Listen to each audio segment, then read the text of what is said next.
¿Saben qué es lo que vuelve a Viaconfort? El plan recambio total. Tomen nota, mirá.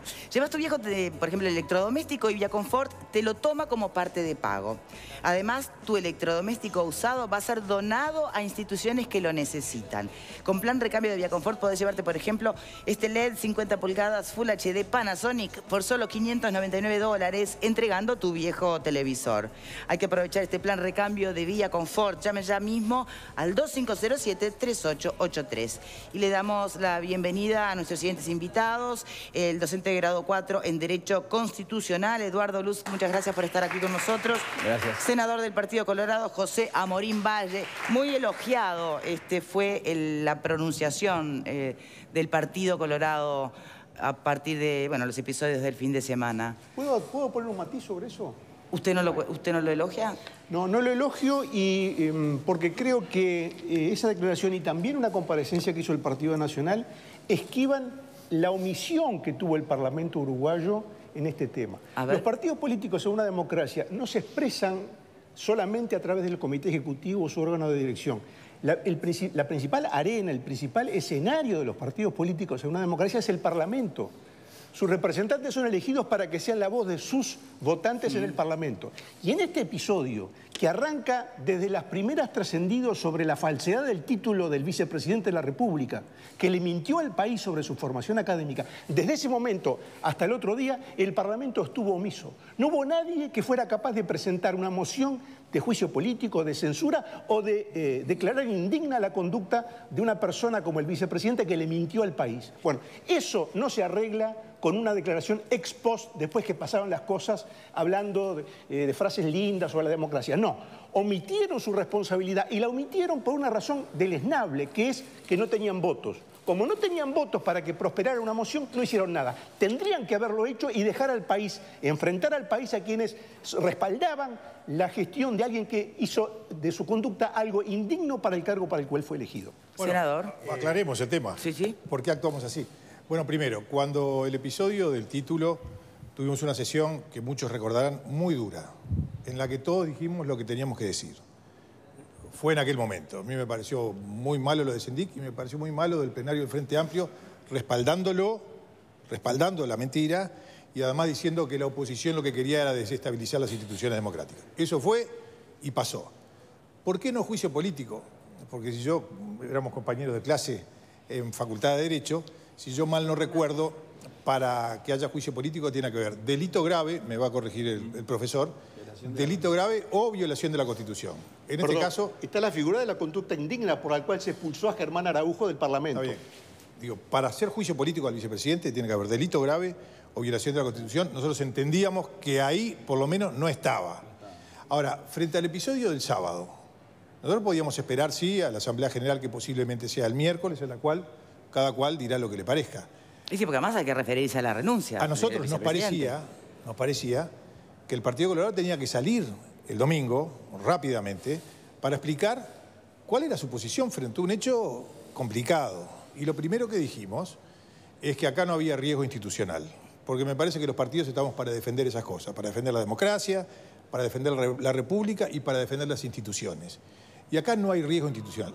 Pasó un episodio triste, no bueno para Uruguay, evidentemente, pero si Sendik presenta, como seguramente presentará hoy la renuncia, la Constitución dice cuál es el camino y el camino es el que todos vamos a acatar. Yo charlaba con ustedes, a mí no me gusta quién va a asumir, no la voté, a Lucía Topolansky, pero tuvo los votos para ser vicepresidenta y allá irá y nosotros respetaremos la Constitución. ¿Me permiten, hablando una vez más de ética, y si todo arranca por el título, obvio, entre los chistes que circulan por las redes, estos chistes políticos, hay uno que dice, bueno, se va el que dijo tener un título inexistente y entra una que dice haberlo visto.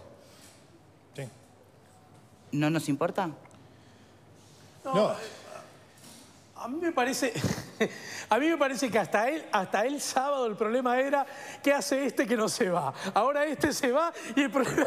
Entonces, en una no te sirve y en la otra no te sirve. Pará, papá, pará un poquito, papá.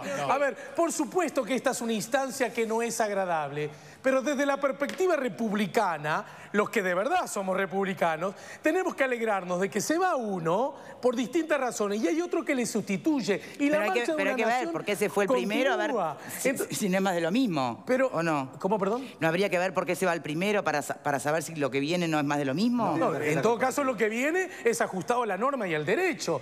Ahora, yo creo que hay un problema que acá no hay que confundir. Es que los gobernantes están ocupando la condición de tal porque recibieron, ¿cómo es que se llama esto? Ah, sí, votos.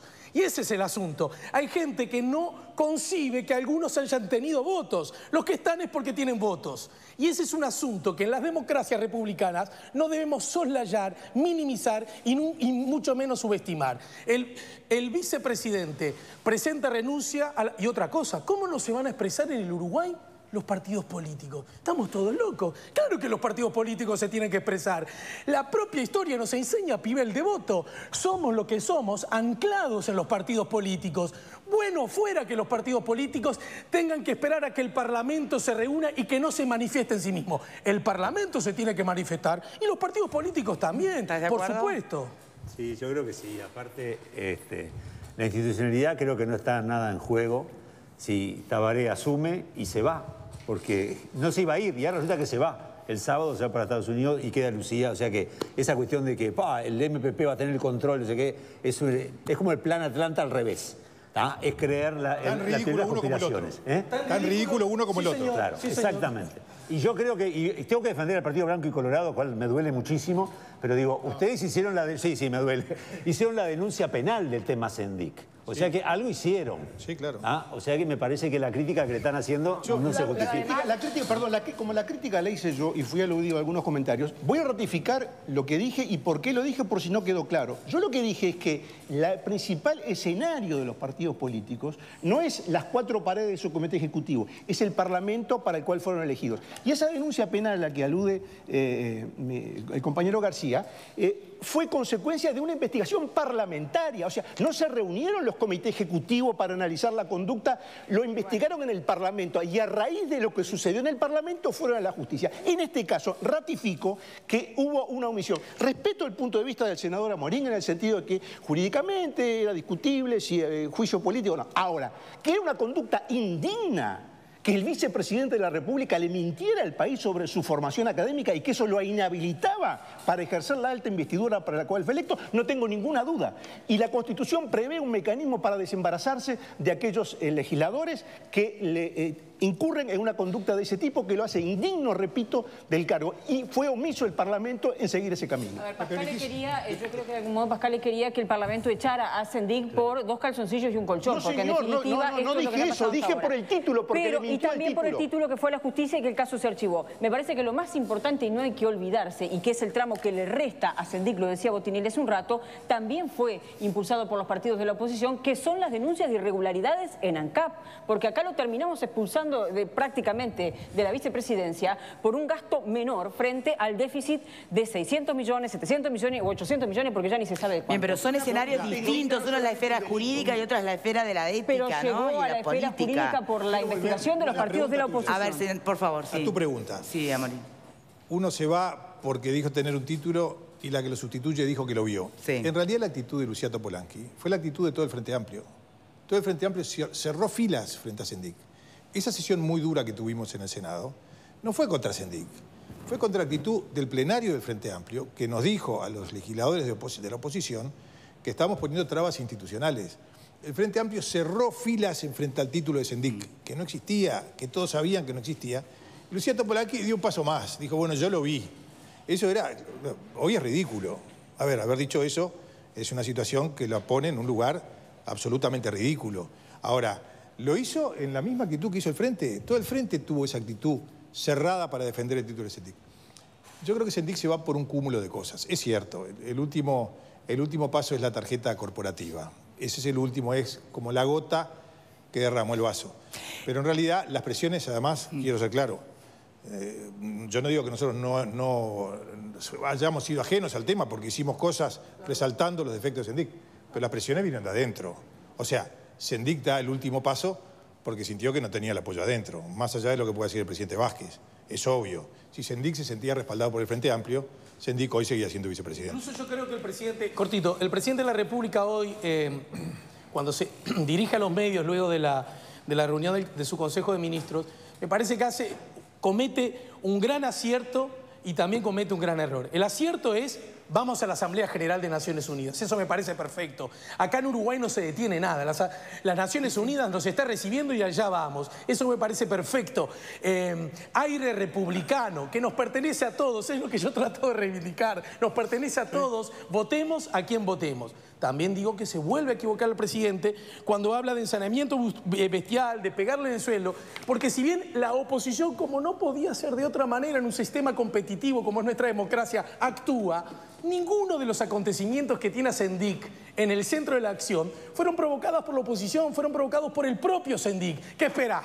¿Que la oposición no te pegue? Sí, claro que te va a pagar, papá. Pero el problema nació en el, por ahora, vicepresidente de la República. Bien, podríamos in eternum seguir discutiendo si al margen de los errores que cometió desde el punto de vista ético, y habrá que ver si además en el plano jurídico también se le pueden imputar, el vicepresidente hoy que renuncia, si hubo o no campaña mediática en su contra. Es in eternum el debate, porque hay mucha gente que asegura con memoria de que nunca vieron tanto ensañamiento con una persona, al margen de que hubiera cometido los errores que hubiera cometido. Estaban festejando este fin de semana, Victoria. Por eso, me parece que si entramos por ahí, seguimos discutiendo ese tema y no el futuro, que es lo más inmediato. Hubo ensañamiento con Jorge Valle después de la infidencia. Hubo ensañamiento y fue mucho más feroz que este. ¿Fue más feroz? Sí, mucho más feroz. ¿Alguien pidió el juicio político o que renunciara a Jorge Valle cuando en el 2002 enfrentábamos la mayor de las crisis? Legislador en aquel momento.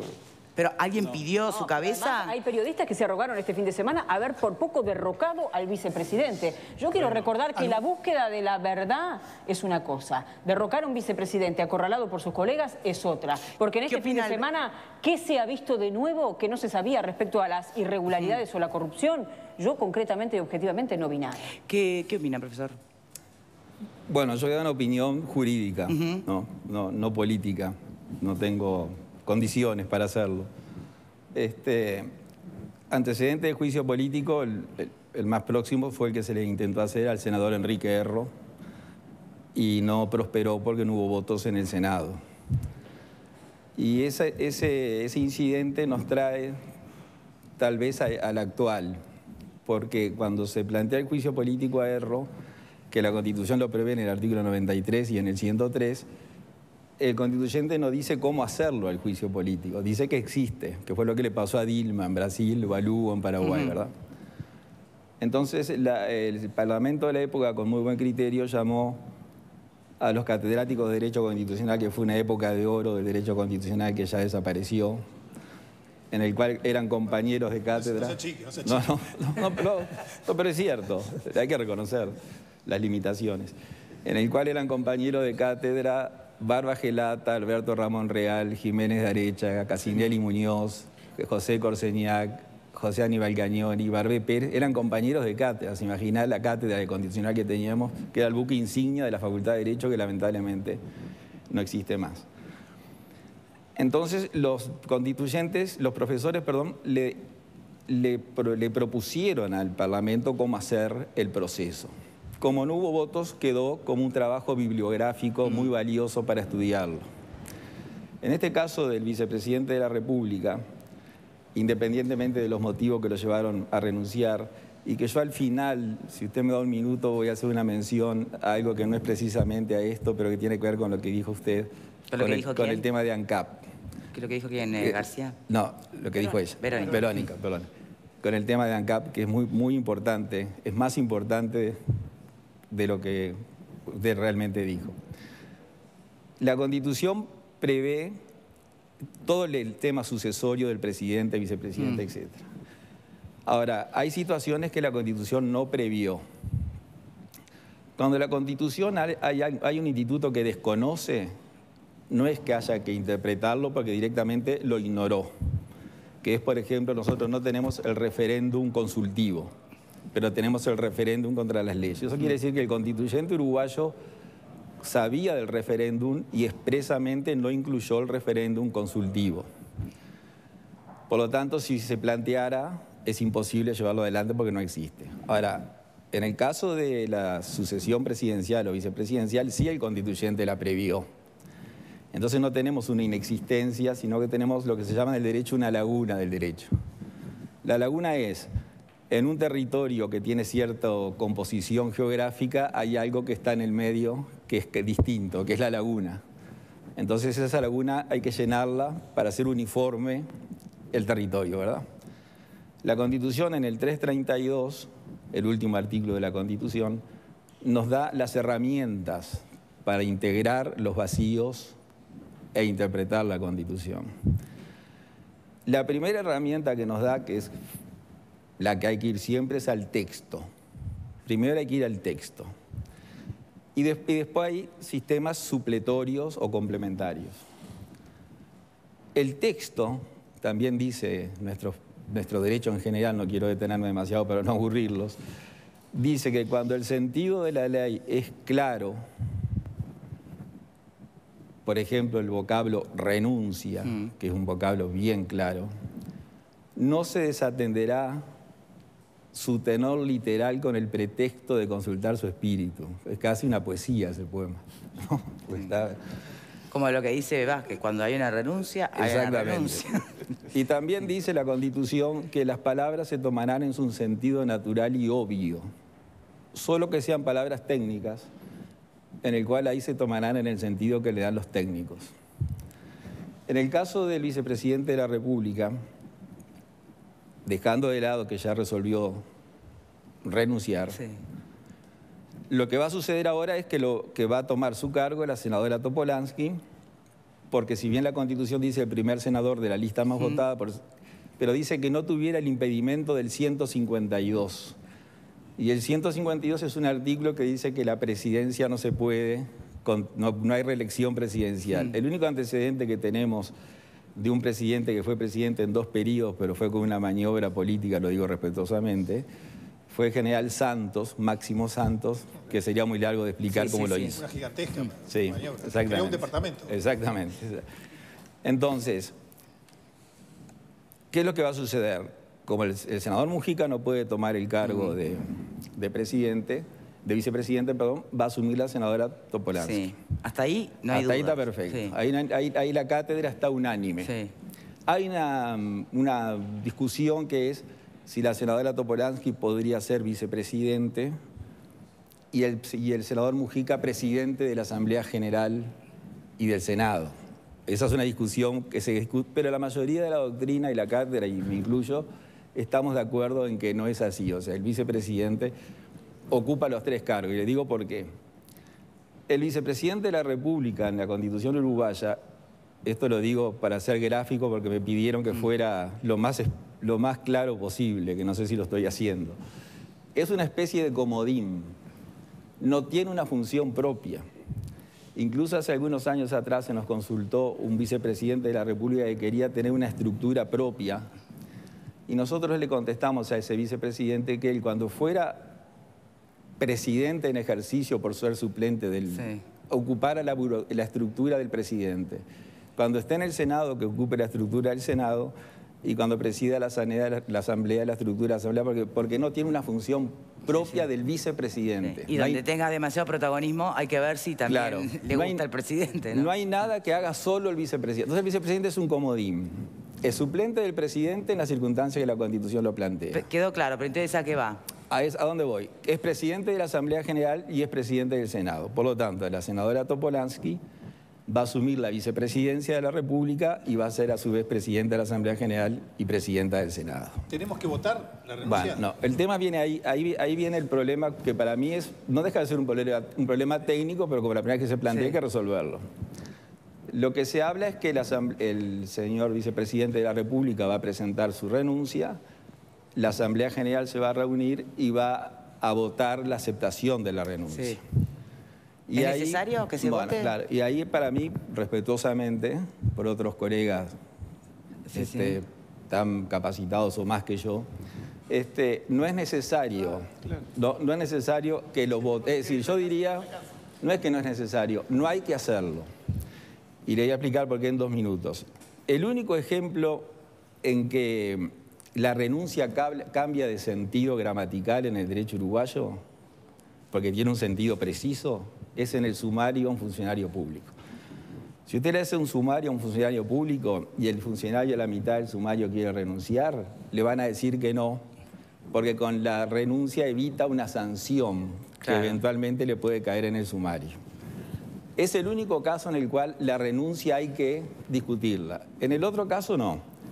Acá estaría evitando que la sanción acordada por el plenario, si la máxima impuesta era que renunciara, ya está. Acá lo que hay que hacer, me parece a mí, es lo siguiente. Y me voy a respaldar, que no está mal, en los libros, ¿no? Porque es lo que hay que hacer. La Constitución dice ante la renuncia y otras opciones, que no es el caso del presidente. ¿Qué es lo que quiere decir la palabra renuncia? Y la renuncia quiere decir instrumento o documento que contiene una renuncia, o sea que esa sería la parte documental. Dimisión o dejación, dimisión o dejación voluntaria de algo que se posee o del derecho a ello. Eso es renuncia. La palabra dejación, que no es tan común en nuestro vocabulario, quiere decir abandono, ¿no? O sea que renuncia es eso. Ahora, si vamos al vocablo renunciar, renunciar dice hacer dejación voluntaria, dimisión o apartamiento de algo que se tiene, desistir de algún empeño o proyecto. Incluso el diccionario de la Academia Española pone como ejemplo, y qué casualidad, el presidente renuncia a presentarse a las próximas elecciones en un país que viviera reelección.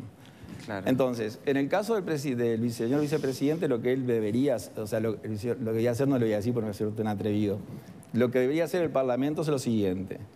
El señor vicepresidente comparece en el hemiciclo de la Asamblea General con su renuncia. La lee, la entrega a la mesa del Senado, de la Asamblea General, y se retira del hemiciclo. Y ahí queda todo. Y ahí se terminó. Bien. Ahora, eso no obsta, y termino, a que los partidos políticos hagan una evaluación política del tema, pero no tienen que votar. Pero además, bien, después me dice el senador si está de acuerdo con esta mirada, pero permítame un momentito ir a tribuna para conocer la opinión de nuestros compañeros.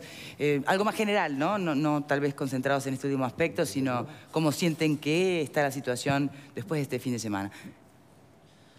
Yo creo que si vamos a hablar de los partidos políticos, de la oposición, de la responsabilidad y la defensa de la institución, como fue muy criticado el partido que integro, yo creo que a lo largo de la historia no hay un partido de la oposición, en este caso el Partido Nacional, que haya defendido tanto la institucionalidad. Y los ciudadanos estamos cansados de los discursos políticamente correctos y declaraciones tibias.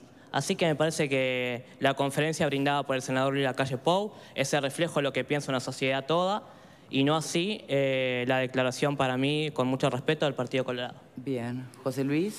Sí, con respecto a los procedimientos, el profesor ha sido más que ilustrativo y gráfico, y creo que ha ajustado, ¿no? Con respecto, digamos, a las circunstancias, es claro de que en el fondo de todo esto, lo que hay es una verdadera inequidad, como lo planteábamos el otro día, una verdadera injusticia en el sentido de cómo se ha evaluado, digamos, del punto de vista ético, del punto de vista de la conducta política y del punto de vista jurídico. Del punto de vista jurídico no es mi opinión solo, tengo entendido que son varios los profesionales y colegas que opinan de que realmente el procedimiento que se empleó, estamos hablando a la interna de, obviamente, del Frente Amplio, ¿no?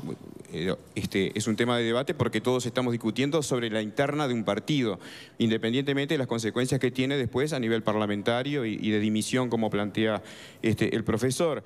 Lo que digo es que desde el punto de vista interno, ese procedimiento, digamos, en base a que no se aportó ninguna prueba e incluso, digamos, dejando de lado uno de los principios más caros de un Estado de Derecho. ¿Eso deja muy quebrado el frente?